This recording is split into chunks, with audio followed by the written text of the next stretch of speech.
Cynthia Courte est de Herbitzheim. Cette amatrice de bonne cuisine est assistante d'éducation. C'est avec sa grand-mère qu'elle a fait ses premiers pas en cuisine. Elle craque pour les coulants au chocolat et c'est tout naturellement qu'elle vient nous présenter un dessert de saison. Bonjour à tous et bienvenue dans notre cuisine à table. Aujourd'hui, je suis en compagnie de Cynthia Courte. Bonjour Cynthia. Bonjour Laetitia. Donc tu viens d'Herbitzheim. Tout à fait, oui. Donc c'est en Alsace, mais tu es lorraine quand même.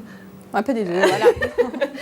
Et donc en fait, tu vas nous préparer une recette qui commence à sentir Noël. Donc, tout à fait. Qu'est-ce que c'est? Il s'agit du pain d'épices glacé. Donc là, Conon, ça a l'air très bon. Donc tu peux m'expliquer tout petit peu ta recette? Alors c'est une base de pain d'épices classique et on rajoute de la glace vanille pour faire une sorte de bûche glacée. D'accord. Voilà. Pour Noël, c'est parfait. Ah oui, je pense que ça va être très bon. Donc tu vas nous démontrer ta recette dans un instant. Mais avant, je vous propose de découvrir les ingrédients justement de cette recette. Pour le pain d'épices, il vous faut 250 g de miel, 250 g de farine, 100 g de sucre, un sachet de sucre vanillé, une cuillère à café d'anis vert, une cuillère à café de muscade râpée, une cuillère à café de cannelle en poudre, une cuillère à café de gingembre en poudre, une cuillère à café de 4 épices, 2 œufs, 10 centilitres de lait et 1 litre de glace à la vanille. Donc Cynthia, on va démarrer ta recette. Donc Oui. On commence par quoi? Donc on va mettre la farine avec la levure dans un saladier. D'accord, donc là tu as déjà mélangé la farine et Voilà, la levure. tout à fait. Donc on mélange tout ça. Là, je te récupère les pots. Merci. Ensuite, le sucre avec le sucre vanillé. Oui. Donc là c'est pas compliqué. On mélange. Ça va, jusque-là. On mélange tout ça. Voilà. Une fois que tout est mélangé. On incorpore les épices, une à une. Donc alors, 4 épices. on se rappelle, voilà, 4 épices. Au pire, si on ne sait plus, on sent. Voilà, tout à fait. Donc ça, Cannelle. c'est cannelle, je crois, ouais. Après, Gingembre. le gingembre. Facultatif, hein, le gingembre. On n'est pas obligé. Parce que tu misais dans le 4 La épices, il y a du muscade, gingembre. Voilà, c'est ça. il y a de la cannelle, du gingembre, et je sais plus. Donc là, tu as mis muscade. Ah oui, ça sent. Hein. Voilà. Le dernier, c'était l'anis. Hein, Voilà, tout à fait. Voilà. On mélange. On mélange tout ça. On essaie de ne pas en mettre à côté. Voilà. Donc on fait chauffer après le lait. D'accord, on a Donc, déjà fait chauffer. 20 secondes au micro-ondes, ça suffit. Et on chauffe le miel. Et on chauffe le miel. Hop.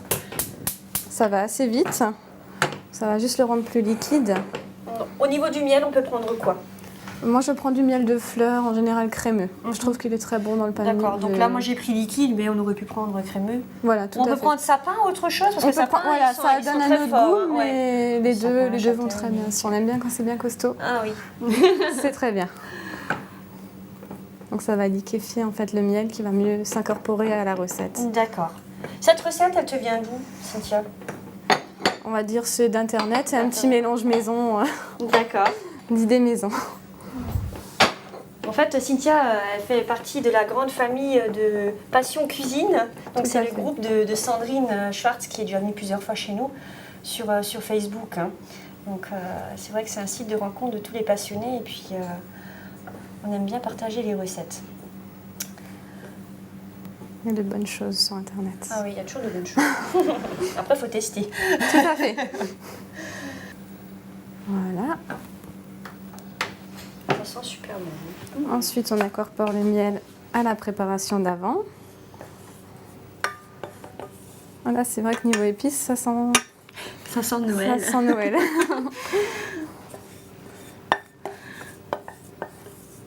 Hop. Voilà. Je te Merci. débarrasse. Et on mélange. Donc, tu n'utilises pas de fouet ou de batteur Non, ou la à la cuillère, main? ouais, voilà, à l'ancienne.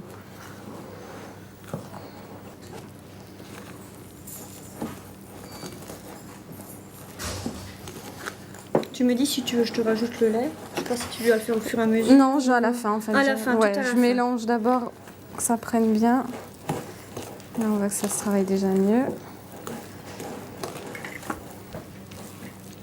racle bien au fond pour la farine. Ouais. Bien tout mélanger, que ce soit bien homogène. Tout à fait. Et maintenant, on peut rajouter le lait. Tu veux que je te le mette? Oui, je veux bien. Je te mets tout d'un coup? Oui, on peut. Hop. Et on évite les éclaboussures. On va essayer de mettre ça en dessous, ça glissera peut-être moins. Hop, merci. Voilà.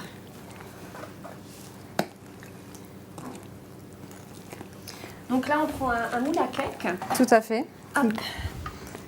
Si possible, beurré pour que ça se décroche mieux. Pas, Voilà. On met un papier sulfurisé dedans. Ou ça, oui. Tout Chacun à a fait. sa technique en fait.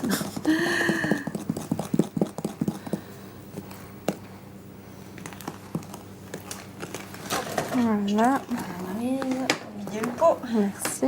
Donc on a fait préchauffer le four à 160 degrés. Oui. Et le gâteau, il passera combien de temps? Environ 1 heure. Environ 1 heure, donc à 160. On suit La température avec n'est le pas très couteau. élevée, donc c'est vrai que Voilà. ça met plus de Et temps. on vérifie avec le couteau La cuisson. la cuisson.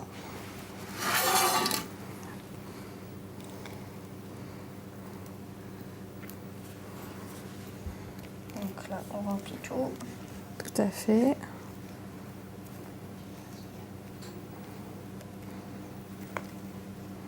Ça va être bien plein. Il monte encore beaucoup? Un petit peu. Un petit peu. Il y a quand même la levure, hein, donc... Voilà. Ah, j'espère qu'il ne va pas déborder. Donc là, on enfourne 160 degrés pendant 50 minutes. 1 heure à peu près, ouais. Voilà. 50 minutes, 1 heure.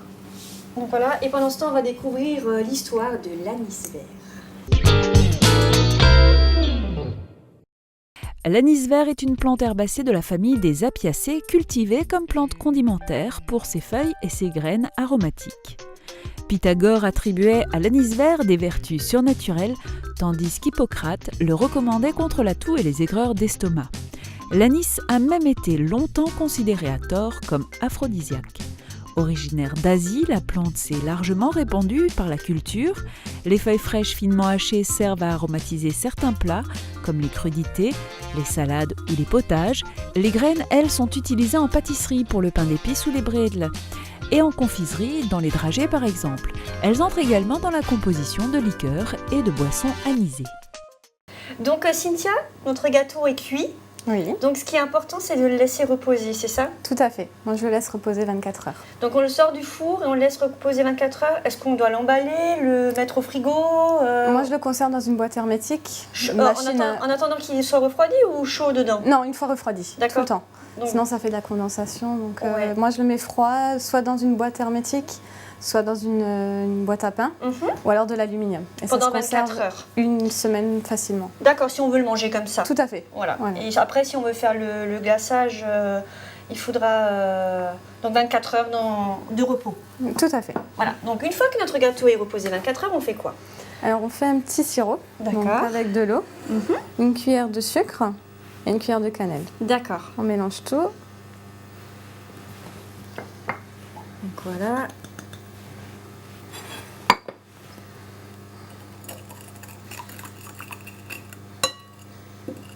Donc on mélange sucre, eau et cannelle, ce qui va donner un sirop. Un petit sirop pour que ça tienne bien ensemble en fait. Ouais.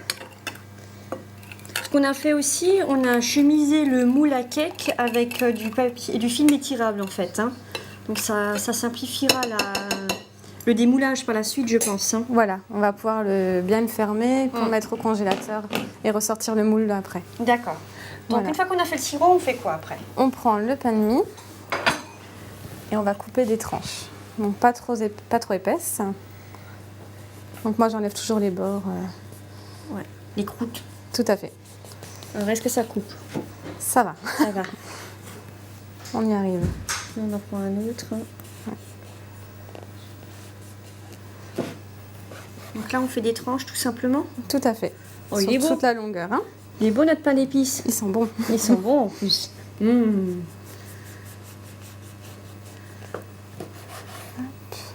Donc une fois qu'on a ça, on prend notre moule. Oui. Alors attends. Juste ça. Voilà. Merci. Et on commence par vite tremper. Donc succinctement comme ça dans Voilà, le sirop. tout à fait. Ensuite, Et on les tapisse au fond du moule. on tapisse au fond du moule. Voilà. Et Voilà. Donc comme c'est humide, ça se travaille bien.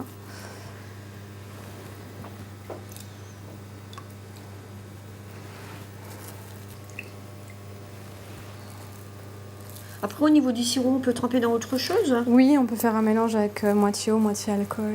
Ah oui, si on veut Voilà. l'alcooliser un petit Tout peu. à fait. Pain d'épices, on peut mettre quoi comme alcool?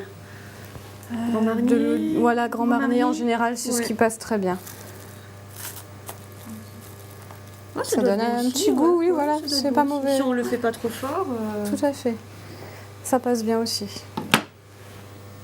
Après, on peut mettre aussi autre chose que de la glace vanille dedans. On peut l'aromatiser, prendre de la glace fraise, enfin vraiment tout ce qu'on veut. Hein.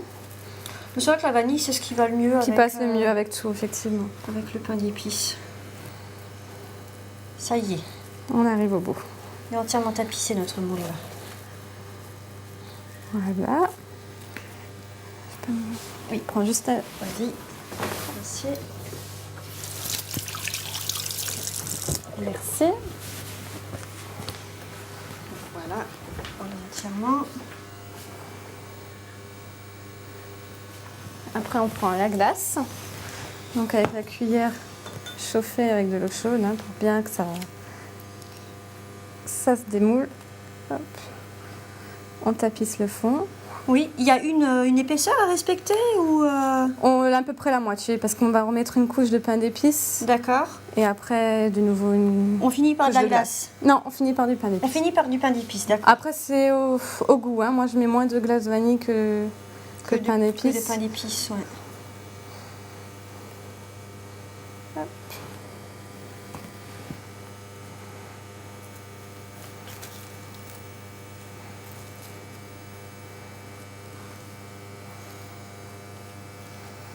Comble bien les petits trous. Voilà. Et après on refait Et on encore une refait un couche. tour avec le pain d'épices. Tout à fait. Bon, écoute, moi je vais te laisser continuer. Oui. Et pendant ce temps, on va voir avec Laurence le café qu'elle nous propose avec ce bon pain d'épices. Bonjour Laetitia, bonjour Cynthia. Pour accompagner votre recette de pain d'épices glacé, je vous propose de déguster aujourd'hui un café en provenance du Costa Rica. À l'origine, ce seraient les Anglais qui auraient introduit le café dans ce pays. Première nation d'Amérique centrale à avoir exporté son café, le Costa Rica est riche en arômes. Son corps puissant et sa légère acidité en font un café très apprécié et très réputé. Je vous souhaite une très bonne dégustation. Merci Laurence, on va goûter ça tout à l'heure. Costa Rica. Ok.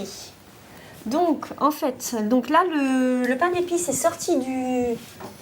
Donc, je résume. Tu l'as fini avant. Oui. Donc, avec une dernière couche de pain d'épices, on l'a mis au congélateur 24 heures. pendant 24 heures. C'est important. Voilà. Voilà. Donc, tu l'as démoulé. Donc, à l'aide du papier sulfurisé, tu l'as sorti. Et maintenant, qu'est-ce qu'on fait avec? On va le couper en tranches pour le présenter dans les assiettes. D'accord. C'est vrai que sur assiette, c'est plus joli peut-être que comme ça. Que comme ça, tout Ou à alors, fait. on peut peut-être le finaliser... Oui, on peut rajouter un coulis sur le dessus, Mm. du sucre glace. On peut faire plein de choses, quoi. D'accord. Et c'est plus joli individuellement. Sur en fait. l'assiette. Voilà. Donc, il faut le sortir un petit peu avant, je pense, Oui, avant 10 de le minutes, couper. un quart d'heure avant Mm. de couper, oui. D'accord. Donc, je te laisse faire. Tu veux que je te réchauffe peut-être un peu le couteau de nouveau? Ça reste quand même de la glace, donc c'est dur à couper. Hein. Voilà, ça devrait aller vu qu'on l'a sorti un petit peu avant. Tiens. Merci. Donc, on va essayer de ne pas se couper.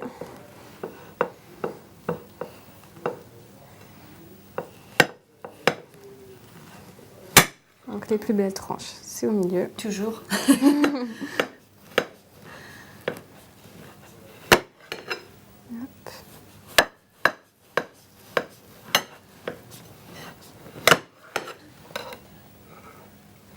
Voilà, Ah, c'est joli. voilà. Des bons morceaux. Hop, regarde, je te débarrasse. Après, on peut rajouter un petit peu de coulis de fruits rouges. Donc, aux fruits rouges, aux framboises, ce qu'on a envie, quoi. Hein.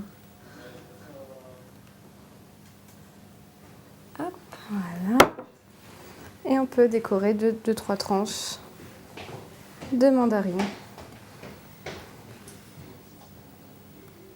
Et Et voilà. voilà. Donc on va le goûter sans plus attendre, sinon ça va fondre. Hein. Oui. Ça reste de la glace. Donc voilà, je vous propose maintenant de découvrir la récap de la recette.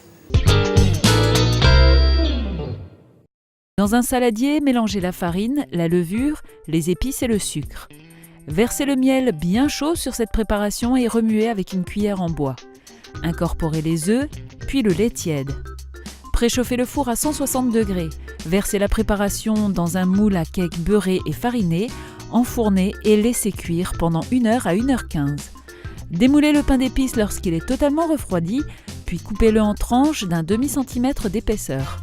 Chemisez un moule à cake de film étirable, tapissez le fond et les bords de tranches de pain d'épices, couvrez d'une couche de glace à la vanille jusqu'à mi-hauteur, déposez une nouvelle couche de pain d'épices, puis de la glace et finissez avec du pain d'épices. Réservez au congélateur.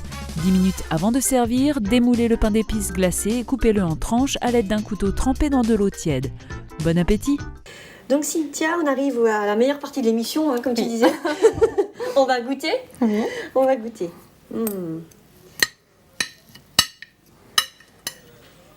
C'est très bon. Hein. Ça passe bien. En plus, avec le petit coulis, le pain d'épices, il ressort bien. Ouais, il ressort bien, il est moelleux. Avec la glace vanille, c'est un délice. Hein. Donc une recette à refaire. Hein. Je confirme.